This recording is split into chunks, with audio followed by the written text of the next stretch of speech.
Halo teman-teman semuanya, kembali lagi bersama saya di channel Nadi Firia. Hari ini kita akan membahas topik yang sangat menarik dan penting dalam dunia ekonomi, yaitu deflasi. Pernah nggak sih kalian dengar kata deflasi? Mungkin kita lebih sering mendengar tentang inflasi ya, tapi deflasi juga sama pentingnya untuk dipahami. Deflasi adalah kebalikan dari inflasi, di mana terjadi penurunan harga barang dan jasa secara umum dalam suatu periode tertentu. Kedengarannya enak ya, harga-harga turun.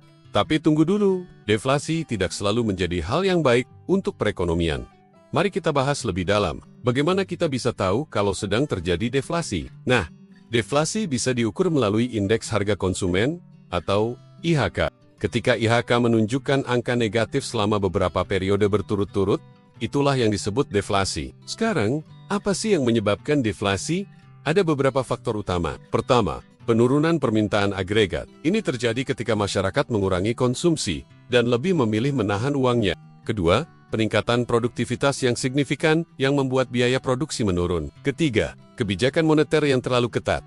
Lalu, bagaimana deflasi mempengaruhi ekonomi? Ini yang menarik. Deflasi bisa membawa dampak yang cukup serius. Bayangkan ketika harga-harga terus turun, orang-orang akan cenderung menunda pembelian karena berharap harga akan lebih murah di masa depan. Akibatnya, permintaan menurun, produsen kesulitan menjual barang, dan akhirnya bisa mengurangi produksi. Pengurangan produksi ini bisa menyebabkan PHK, yang berarti pengangguran meningkat. Ketika banyak orang kehilangan pekerjaan, daya beli masyarakat semakin menurun, dan siklus ini terus berulang. Inilah yang disebut dengan spiral deflasi. Deflasi juga mempengaruhi utang. Ketika deflasi terjadi, nilai real utang justru meningkat. Misalnya, jika seseorang meminjam 100 juta rupiah, saat deflasi terjadi, beban membayar utang tersebut terasa lebih berat karena nilai uangnya meningkat. Tapi, jangan khawatir!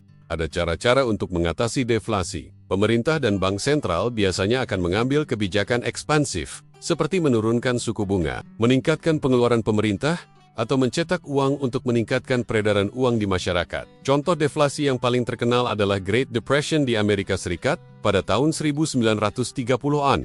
Saat itu, harga-harga turun drastis, pengangguran meningkat tajam, dan ekonomi mengalami kemunduran yang sangat parah. Di Indonesia sendiri, deflasi pernah terjadi beberapa kali, termasuk selama pandemi COVID-19.